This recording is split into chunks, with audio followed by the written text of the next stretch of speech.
มาสงค่าเป็นน้องผู้ถ่อมยินเสียงใต้ตีนับยำกูจอกูปายามหลีกตั้งสายลมอีกบาดังขาวลุงแรงเปิงไหลมาหบทบหบยากันกว่าแทงวันหนึ่งค่ะย้อนหาตังหักเมตตาตังนิมใจตังโจมเชือมวนเปียวตีลูกตีเถาลาพระเป็นเจ้าขามาแต่อยู่ในหัวใจฮอกคากว่าหังเผอตังมันเสกรรมค่ะพี่น้องค่ะณสุตาสักตานเฮาค่ะเนี่ยจงเฮาขายามมาจัดจอยแถมเปิ้นในคันเนาะข่าวลงแรงเบิ่งอยู่ว่านำเลขเกกะเฮาขัดตื่นเตยามมาจัดจอยแถมมาได้เป็นสวยปีเมียวน้องอุยก็อุยเสกวนในวันในนาของเฮาค่ะนะในวันมื้อนี้เฮาขัดได้สืบเห็นจามกะลาติคัน6ข้อที่1ดอกบ่ถึงข้อที่5ค่ะ กาลาติคัน6ข้อที่1ตัวบ่ถึงข้อที่5ข้อที่1มีไว้จังหนังไหนคะพี่น้องเขาเอ้ย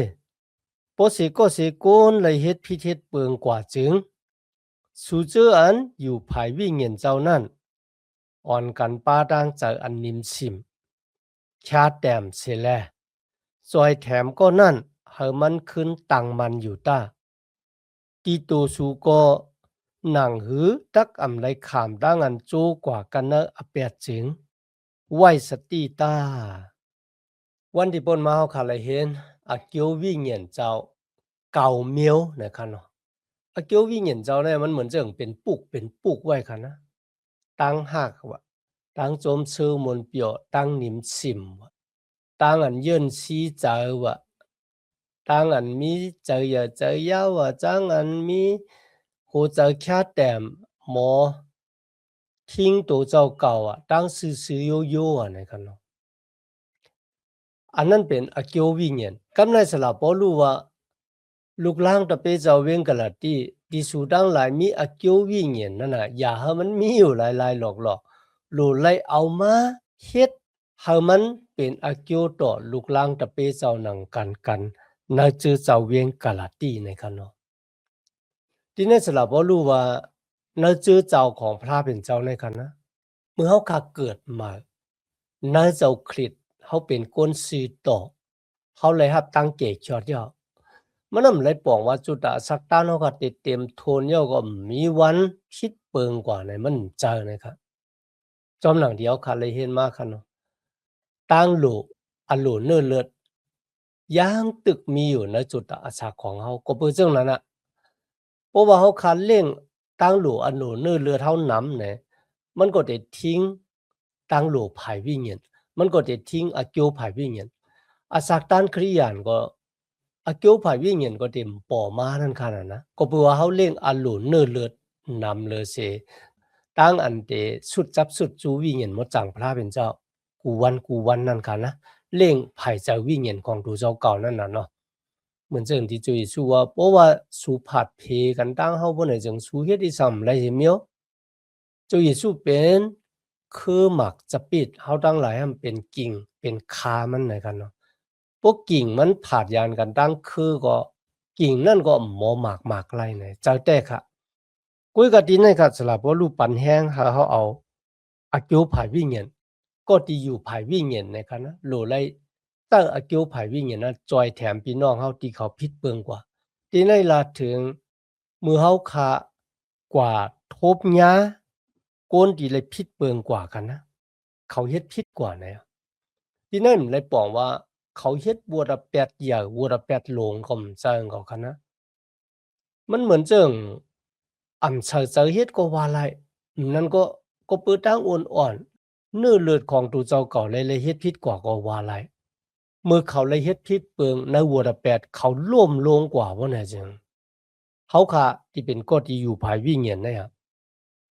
อย่าไปมีตังวนจะใครจะว่าอะหรือไรโตพหลับตาพกัวนะเมียวไหนในคันนะ แล้วก็แหมเขาปันตามเขานะอย่าไปเฮ็ดจังหนังนั้นเมื่อเฮาอยู่ภายวิญญาณเป็นก้นภายวิญญาณเนี่ยเฮาโหลดจอยเขาเฮาป้นสิอันแลในวรแปดของเขาปุงหมาหน่อยครับในแกมอิสยาห์63ครับนะข้อที่9ครับ มันเจ้าเลยขำตุกข้าตังผานก็เปิดตุกข้าตังผ่านเขานั่นแหละตำหมานกลางหาวอันมีกะดีภายน้ำมันเจ้านั่นแก่แสกชอดเอาเขาอ้อจอมการหนังอันกรุณาเมตตามันเจ้ามีนั่นมันเจ้าถุดนุกเอาเขาอ้อมันเจ้ายุกเขาขึ้นเสียแลปุมหอบเอาเขากว่าเนื้อขิงมือก่อนนั่นอ้อจำในก็ลัดถึงเจ้าเยซูคริสต์ที่แต่มันค่ะโกนโลกาในพิษเปิงโจมอยู่ในวัวระแปดลูกก่อนคันนะเอ้ยกาดีเนี่ย เจ้าเยซูคริสต์เป็นเจ้าที่มาจ้าจ่อยแถมเฮาค่ะ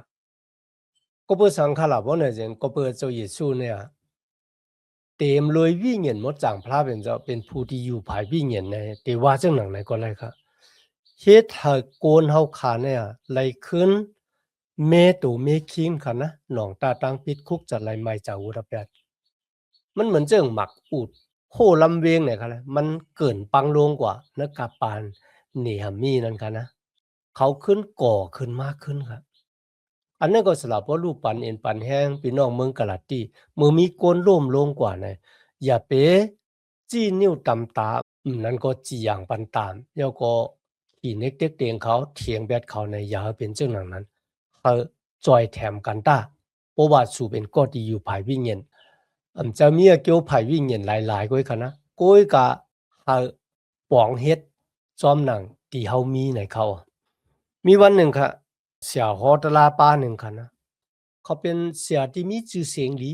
ตอนดังเดี๋ยวมาเป็นเสี่ยฮอตลาเนี่ยเขาเป็นคนที่กินเหล้าเมากำนะครับเลยเป็นคนจ้อยเหล้านะครับ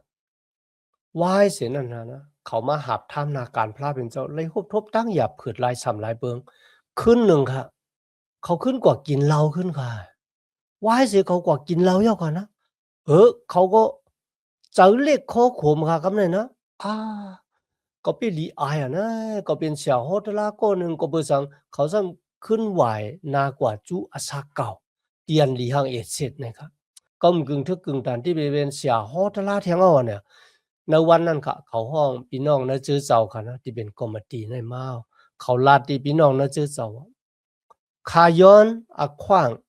ออกตั้งอันเป็นเสี่ยโฮตลาเสี่ยอุบจื้อเจ้าที่ไหนพี่น้องทั้งหลายก็ป้ากันแปลกเปิงใจแล้วก็มีความถามว่า ก็เบอร์สังฆาเนี่ยเขาเล่าว่ามือคำว่าเนี่ยข้ากินเหล้าข้ามกึ่งเทิกที่ได้กินเหล้าก็เบอร์ข้าเป็นเสี่ยฮอดละเหมือนในขาย้อนอักขว้างออกตั้งอันเป็นเสี่ยฮอดละลีอันน่ะครับพี่น้องค่ะก็มาตีพี่น้องเนื้อเจอเจ้าที่นั่นค่ะนะป้ากันเอามือมาชาเหนือเสียป้าหน่อยครับปอยอก็สุดตองย้อนหาพระเป็นเจ้าเนี่ยปันเอ็นปันแห้ง หากเขามีเอ็นแห้งติดจุกมันเขิงเนื้อตั้งอยู่มัดเนื้อพระเป็นเจ้าเนื้ออาศักมาที่เขาเลยหับย้อนพระเป็นเจ้าพูดว่างคล้องหลดมันปีนือค่ะพี่น้องค่ะเสียป้าเนี่ยเลยขามตั้งอันจอยแถมตีลูกล่างตะเป้เจ้าหนังกันค่ะนะเลยขามตั้งอันจอยแถมมันบอกว่าเขาเลยขามตั้งอันเถียงแบบเขาเลยขามพี่น้องเนื้อซื้อเจ้าเนี่ยจอยกันปุนดาเดเอาเสียป้าเนี่ยลูกจุกเลยขึ้นอย่างกำนะ พอยอค่ะในวันศีลแห่งวันหนึ่งครับมีคนหนึ่งเลยมาถ่อมตลาดที่เสียป้าในห้อคนในลาดว่าจึงค่ะอัลโลข้าเป็นคนมาจัดเนี่ยยามเลยยินความโหตลาเนี่ยค่ะนะที่เหย่อมีจึงหนังในมาสิบอกข้าเถอะค่ะเลยยินความโหตลาที่เข้มที่สุดที่เสียป้าเนี่ยต่างเกสุพระเป็นเจ้าอันนี้ก็เป็นตั้งอันจอยแถมกันครับ มันจะว่าสูเนี่ยเป็นเสี่ยวโฮตลาก็หนึ่งเนี่ยมากินเราเมากำจังเนี่ยมันจะเมียวนั่นเนี่ยก็ป้ากันลืบออกกว่าเนี่ยมันจะกันนะก็เบื่อเขาหนองตาดังพิษอยู่เขาลีอายนะที่เขาเฮ็ดจังหนังไหนเนี่ยว่าพี่น้องค่ะพวกเขาลาดก็ดึ้นมีผาหูไว้นะว่าเขาหู้ตัวเจ้าเก่าก็เบื่อจังนั้นเขาหลุไล่ขามตั้งอันปั่นอักขว้างเขาขึ้นแม่เหลื่อมตนมา แม้แต่จ้าแม่ตู่ไม่คิงมาพี่น้องนะเจอเจ้าก็เหมือนกันบางคนก็เราผิดกว่าเลยอย่าไปพรมเสเนมนั่นก็จี้นิ้วตำตาแล้วก็ต่างอะแปดเทงแปดเขาค่ะนะเพราะว่าเขาเป็นคนภายวิญญาณดูเฮ็ดจังหนังนะ ลุยตั้งอันคุกจะไรตู่เจ้าเก่าเขาว่าที่นั่นนะกูเขาเดี๋ยวไรขำตั้งย่ายุกซ้ำด้วยนะเขามันบอกว่ามันบอกว่าเขาอย่าไปถางว่าเขาเนี่ยเป็นก้นหลีเสียเปิ้นเป็นก้นแก่เสียเปิ้นแล้วก็กว่าจี้นิ้วเส้นเนี่ยเปิ้นไหนอย่าเอาเป็นเจ้านั้นนะก็แปลว่าเขาขายยังอยู่ในตู่เนื้อตู่เลือดเขาขาก็หลุดไรมีหัวจะแค่แต้มลงแล้วก็พร้อมบุญดาได้จอยก้นดังหลายที่ผิดเปิงกว่ากันนะในกาลาตีขั้น6ข้อที่2ครับก้อนหนึ่งและก้อนหนึ่งจอยหับตาวุ่นปุนพรปันกันตาโปเฮ็ดจึงหนังไหนจึงเป็นตั้งอันสู่ไลเฮ็ดจอมปิ้งหยับตลาเจ้าคลิดเย้าที่ในว่าจอยหับตาวุ่นปุนพรปันกันตามันบอกว่าก้นกูก้อเนี่ยค่ะเขามีตาวุ่นปุนพรหางผาหางมันนั่นก็เขาเลยรวบรบตั้งตุกค่าตั้งหยาบผืดหางผาหางมันเลยมีตาวุ่นปุนพรตีเขาหับก็เหลียวก็ไล่ก็มีค่ะนะเลยตาวุ่นปุนพรที่เขาหมอหับก็เหลียวเขาโหลดเขาเปิ้นมาจอยหับปันเขาก็ไล่เหมือนเจ้งเนื้อปุ่งที่เขาคาเลยตัวหันอยู่เนื้อขิงได้ค่ะนะมันเยอะนะป่นเขาหับก็เหลียวอะไรเนี่ยเขาโหลดพี่น้องที่ได้มาจอยหับปันเขาเสียแม็กกี้หัวนอนคุกจะไล่เมื่อเขาเป็นลูกอ่อนกันนะมีคนก็หนึ่งค่ะนะเขายุ่มว่ามีพระเป็นเจ้าปยอก็เขาสำไรขามตั้งอันต่างเป็นผู้อ่อนโหในวานนั่นนะครับพี่น้องค่ะพอถึงวันติดมาเนี่ยเขาก็ติมาตีต่างเพมีคนบอกเขาก็10ก็มาถ่อมเขาละเขาก็ดีว่าสมาคมดีพระเป็นเจ้ามันเจ้ากาลาตีขั้น6ข้อที่5ซ้ำว่าเขาโหลดจอยหับตาวุ่นปุนพรของกันในข้อที่6ซ้ำว่าเขาซ้ำโหลดจอยแถมก็ตีหลอมหลูลุ่มลาภายวิญญาณเขาอันนี้มันคัดกันเนอะเนี่ยมีคนก็ละปองแจงแรงจะมีคนก็ละตอบเลยที่แต่มันใจไหนกันนะสมาคมดีกลัดถึงตั้งอันจอยหับตาวุ่นปุนพรตัวเจ้าเก่าและตั้งอันจอยหับตาวุ่นปุนพรของเปิ้นดังก็วางเมียวคันนะตาวุ่นปุนพรตัวเจ้าเก่าเนี่ยเปิ้นมาจอยหับไรก็มีตาวุ่นปุนพรตีเขาจอยหับปันกันไรก็มีไหนสมาคมดีไรเตรียมไว้ตรงไหนกุ้ยไหนคันนะปูหมางค่ะโคนักเขานั้นก็ตั้งหยับเผิดนั้นก็ตาวุ่นปุนพรเขาตีเขาหลู่ไรหับเนี่ยที่เปิ้นจอยหับไรนั่นก็มีณวันเมื่อนั้นค่ะนะจะว่าก้นกูก็เป็นก้นมีจะว่าก้นกูก็เป็นก้นที่มีตั้งอยู่ลีกินวันกูก็นั่นก็มีตัวกายขันธ์แข็งแรงกูก็จะกันนะวางก็หูหนวกวางก็ไปไรแขนขาต้งหนึ่งไรก็มีวางก็มีหน้าตาที่ห่างดีวางก็ห่างดีก็เป็นเรื่องนั้นค่ะนะตาวุ่นปุนพรที่เฮาจอยกันหับไรก็มีตาวุ่นปุนพรที่เฮาขาดจอยกันหับไรก็มีปลูกหมางเหมือนเจิงเนอะตะหมันเจ้าคันชิพาคอ28ครับเมื่อมีปางกลุ่มที่เวียงเยรูซาเล็มกันนะผู้อ่อนหูตั้งหลายลาดว่าก็เปิวิ่งเห็นมดจังเจ้าแลเฮาตั้งหลายพร้อมเจอกันเต็มเอาโคนักต่างเนื้อสูเหลือเสลองตั้งตีเฮ็ดไรมีไรกันนานก้วยเนี่ยอันนั้นก็เป็นลองตั้งบุญดาคนต่างเจ้าคือตีมาอยู่มาตำจะเนื้อจุยชู้ในกันนะลูกกำจ้างซ้อมหนังปิ้งหยับตลาของโมเสสในนั้นค่ะนะอันนั้นก็เป็นตั้งอันเอาโคนักค่ะนะกวาดต่างเสนอเปิ้นหรือเช่นนั้นก็มันเป็นตั้งอันจอยเอาตาหุ่นปุนพรที่เปิ้นหลูไล่หาบนั่นน่ะเขาก็จอยเปิ้นหาบไหนกันแหละเขาจอยกันหาบมีวันหนึ่งค่ะพี่น้องก็หนึ่งขึ้นกว่าขี่กาวายเสนั้นมีแม่ยิงก็หนึ่งค่ะเต่งโคเสียก็ขึ้นมาเหนือกานั่นเหมือนกันเมื่อเขาขึ้นมาเหนือกาเยากันนะเขานั่งลงเยาเขาเอาโคนั่นน่ะมาใส่ในตักของตัวเจ้าเก่าพี่น้องแทงก็กว่าจู้ขอลาดว่าให้สูเอาโคสูนั่นน่ะตั้มไว้เหนือกาได้ด้าอย่าไปเอาใส่ไว้ในตักสูว่าสูเอาใส่ไว้ในตักฮะใส่ไว้เหนือกาฮะเนี่ยกาก็ยังแหวกเป้อะไรอยู่พี่น้องค่ะอันนั้นก็เป็นตั้งอันจอยหับ เต่าหุ่นปุนพรของแทงก้นก็เพราะว่าเขาทางว่าเพราะว่าเอาโคนั่นน่ะต่างเนื้อก้าเนี่ยเขากลัวว่าก้าเด่นนักขายเนาะเขาก็เอามาใส่เนื้อตักของเขาก็เพื่อซึ่งนั้นครับที่ในสลาเพราะลูกคาลัดเนี่ยพี่น้องเมืองกะลาตีค่ะนะเขาจอยหับเต่าหุ่นปุนพรของกันที่เป็นพี่น้องในชื่อเจ้าเนี่ยค่ะแหละพี่น้องค่ะก็เพื่อสังขลาว่าในจริงก็เพื่อว่ามีเผาค่ะนะติ่มยำเฮ็ดพิษหรือเสียนั่นมก้าค่ะนะ เฮายำฮู้จักก้นดีว่ายำเฮ็ดผิดนั่นมันมีนั่นกันน่ะเนาะณวันมื้อนั้นก็จอมหนังที่เฮาข้ามหมอดจอยหับตาหุ่นพุนพรของเพิ่นเมื่อมีคนที่เขาได้ตกซุมก็ที่เขาหักตายกว่านะครับเฮาก็กว่าอยู่จำๆแล้วก็ปันเอ็นปันแห้งเจอเขาเจอเฮาเอาตั้งหยับผืนเนอะโหเจอเขาออกได้กุ้ยก็เฮากว่าอยู่จำๆแล้วก็ปันแห้งเขา ก็เพื่อสังขละบ่ไหนจึงคาก็ย่าพี่น้องก็ย่าก็เดี๋ยวเข้ามาในโลกาในกันนะเกิดออกต้องแม่มาเนี่ยที่ว่าห้องไห้อันว่านั้นมีเหตุก่อกันนะห้องไห้หางผางมันก็เพื่อสังขละก็เพื่อเฮาเกิดมาในโลกาเนี่ยที่เต็มด้วยตังทุกข์ะแต่จะอาศักลิบมาต่อจูอาศักเขาคันให้กันนะเขาขาดตึนไหลหบทบตังทุกข์ะหยับเผิด เมื่อเขาขาอ่านนะสมัยแก้มดีของพระเป็นเจ้ากันนะลองของรู้ท่าตั้งป่อจ้ากันเนาะรู้ท่าเป็นคนต่างเจ้าคือยอก็มาอยู่ในเมืองอิสราเอลป่อจ้าจอยหาบตาหุ่นปุนพ่อนของเขาป่อจ้ารัดชุบดีความหวานต่อนางรู้ท่ากันนะนางรู้ท่ารัดว่าอะลูเว้ยเนี่ยเจ้าเขาขาเนี่ยเป้หมอปันเอ็นปันแห้งครับบนนั้นนะครับเป็นคนต่างเจ้าคือยอก็มาอยู่ในซึ่งวันเมืองของซูเนี่ย คาเลยหับแห้งจะแต่ว่านั่นก็เป็นตั้งอันจอยหับตาหุ่นปุนพรของเปิ้นเหมือนกันค่ะนะกำแนวคำมาโดยกาลาตีคาน6ข้อที่4ข้อที่5คันหากนกูก็จัดเสตัวยตั้งเฮ็ดตัวเจ้าเก่าตาโปเฮ็ดจึงหนังนั้นจึงมันจังไรอุบว้าวเลยตั้งกำตั้งแก้งตัวเจ้าเก่าแล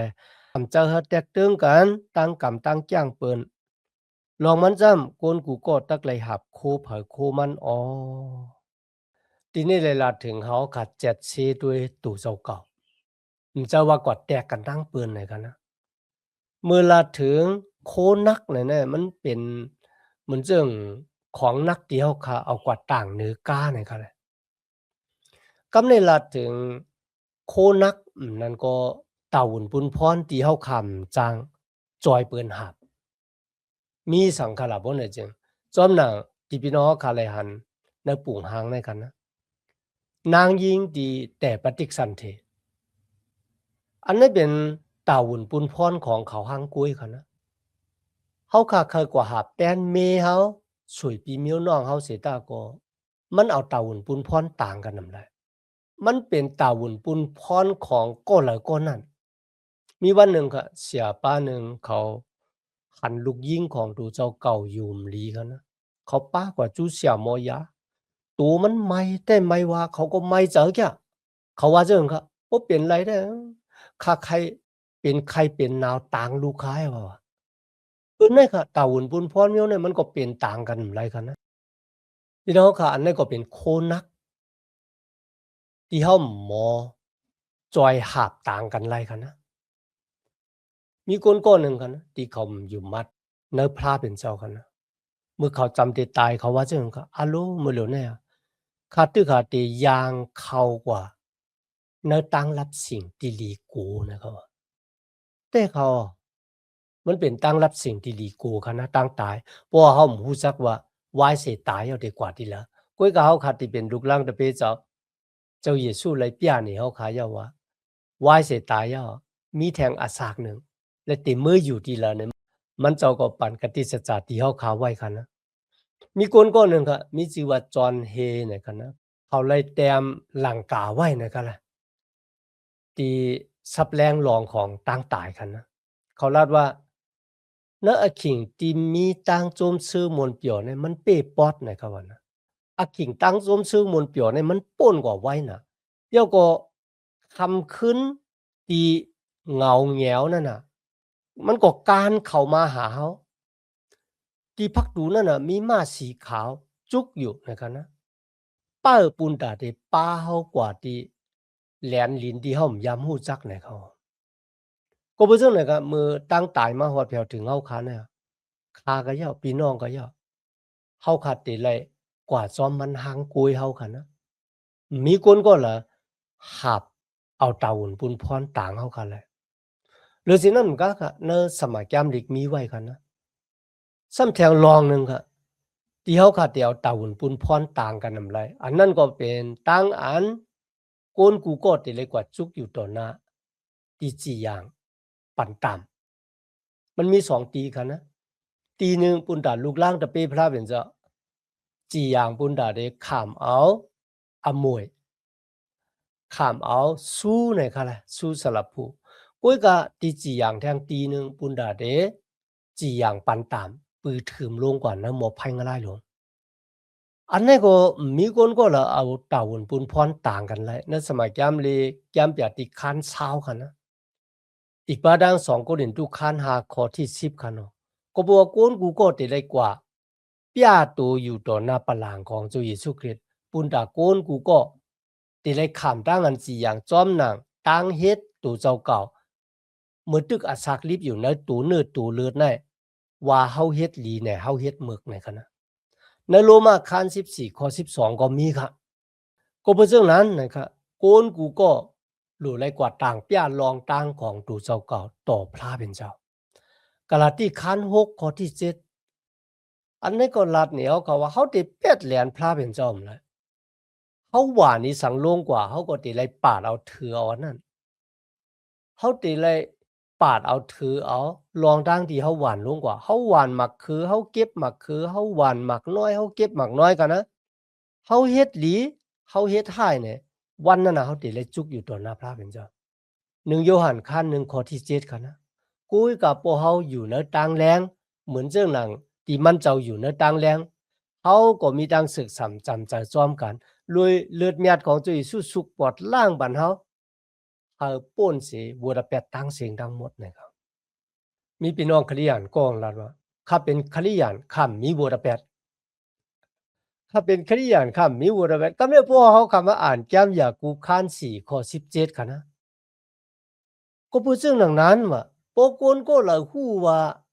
อันละเป็นตั้งหลีและมันนำไรเฮ็ดก็นั่นก็มีวัวระแปด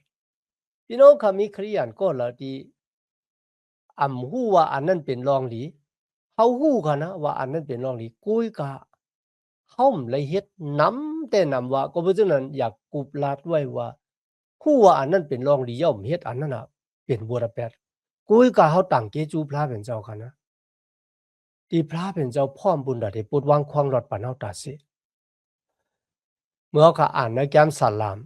คัน38ข้อที่4ค่ะนะเจ้ามุญญาคุณเอาคำดาวิดว่าก็ปือวัวระแปดของข้าแน่โทมโหค่ะมันเหมือนเจิงโคนักมันป่นหรือป่นแหงค่ะนะอันนี้เป็นตั้งนักของวัวระแปดค่ะนะยามสลามคัน55ข้อที่6ข้าใครมีปีกวีนปลายค่ะว่านะมันเหมือนเจิงมือเขาก็จูเสี่ยวหมอยาโลกาในเขาก็ติลาดเขาว่าซูลูเงื่องเวอันนั้นนั่นในเนี่ยกันเนาะหรือสินั่นมันก็ค่ะนะมีคนหวังก็เขาลาดว่าเฮาหมดเถียงแบบจากันหมอฮู้จักตัวเจ้าเก่านะเฮาพี่น้องครับมีคนก็ละเถียงแบบจากันหมอฮู้จักตัวเจ้าเก่าเมื่อเฮาเฮ็ดผิดเนี่ยมันก็ติป้องติวางเฮาตาเสกันนะว่าสู่เฮ็ดผิดตัวนั้นสู่เฮ็ดผิดตัวนั้นนะเอาออกความเลยครับมีคนก็ละเอาออกไล่กันนะอันนั้นเป็นรองมันแม่นซีซะเด้อครับ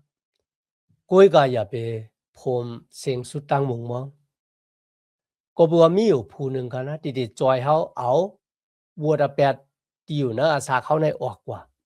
อันนั้นก็เสาหลักว่ามือของเจ้าเยซูคริสต์เมื่อก็อ่านในแก้มสลาม55ข้อ22ก็มีไว้กันนะว่าเฮาอาบโคนักนะตั้งหยับผืดของสูในไหว้ที่พระเป็นเจ้าก็เปิดพระเป็นเจ้าติดจอยสูมาแทกคัน11ข้อ28ในคริยานเฮาคาฮู้ค่ะโกนดังหลายที่หับโคนักหนานั่นน่ะเฮามาจูเจ้าเยซูเจ้าเยซูติเฮาคาเนี่ยป้นเสตังเฮอแล้วก็เฮามีตังจมเชื่อมนเปียวก็เพราะฉะนั้นในวันเมื่อในเฮาคามีตังมุงมองมือเฮาคามีโคนัก ที่เฮาหาบเป้ไรตาวุ่นปุนพรที่มีกวนก็เหรอที่เดมาจอยหาบเฮาไรนั่นน่ะเจ้าเยซูรัดว่ามีมาจูเฮาแลในคันนะมีเจ้าเยซูป้าเหลียวคันนะที่เดปวดวางควางหลอดปั่นบูดาเปสเฮาก็ปือมันจะมาขามตามบูดาเปสตางเฮาเหนือเสาลักเมืองมือเหนือเสาลักว่ามือยาวตัวยาวๆนั่นเป็นรองทั้งที่เจ้าเยซูจ้าเข้ามาในกัมพาโลกะปุนดาเดจอยเอาตาวุ่นปุนพรจอยหาบโคนักอันนั้นก็เป็นบูดาเปสคันนะในลูกกะคัน19ข้อที่10คันนะลูกโกนไหลมาสอขาโกนสือต่อกุยกามาสอขาโกนมีบูดาเปสปุนดาเดจอยเขาหาเลยครับตั้งเกจอดมากู้คัน10ข้อ45ค่ะลูกโกนไหลมาปุนดาเดขามตั้งอันปืนฮับเจ้าเฮากุยกะเฮามาปุนดาเดปันอาซากถูดนุกเอาโกนตั้งกำผาลงในก็เป็นซึ่งนั้นเจ้าเยซูคริสต์ในกุยคันนะที่เป็นกฎที่มัดถูดเฮาขาออกป้นมุ่นหลอดสิวระแปดในวันมื้อนั้นเฮาขาหลุไหลมุงด้วยที่เจ้าเยซูคริสต์โคนักพี่น้องเฮาคันในวันมื้อนั้นพี่น้องเอาเฮ็ดจึงตึกขาหาบอยู่ก็เหลียวคันน่ะแล้วสมัยจำลิกที่เฮาขาเลยเห็นก่อนนั่นมันเป็นตาวุ่นปุนพรที่เฮาขาจอยกันแหวกหามและตาวุ่นปุนพรที่เฮาแหวกหามหางกล้วยเฮามีเผอจอยเฮาไหลซ้ำแทงอันนึงที่เป็นโคนักหนานั่นก็เป็นวัวระแปดมันนักป่นเอ็นป่นแห้งที่เฮาขาดได้แหวกไว้ไล่ในคันนะก้อยกะเฮาตั้งเกจูพระเป็นเจ้ามือ2แห่งปีที่ป่นมาเนี่ยพระเป็นเจ้าและเอาวัวระแปดของเฮานั่นน่ะต่างไว้ในเสาหลักว่ามือต่างไว้ในตัวของเจ้าเยซูคริสต์ก็เป็นจังนั้นในวันเหมือนในกันนะถ้าเฮาขาอาบโคนักที่เป็นวัวระแปดที่เฮามีวันแหวกมันเปไรนั่นน่ะถ้าเฮาขายุ่มยำตั้มจะในเจ้าเยซูอาบไว้ในเจ้าเยซูคริสต์เจ้าเยซูไล่แหวกวัวระแปดของโกนเหนือเสาหลักว่ามือนั่นน่ะหางกล้วยมันเจ้าเย้าตัวยาวๆมันจะว่าจังหนังไหนเขาขาเอาโคนักที่เขามีอยู่นั่นน่ะมาคยาไว้หิมตีนของเจ้าเยซูคริสต์ก็ปือมันเจ้าหากเขาและมันเจ้าไม่เจ้าซ้อมเขามีดังนั้นต่างเกจูพระเป็นเจ้ายันนะ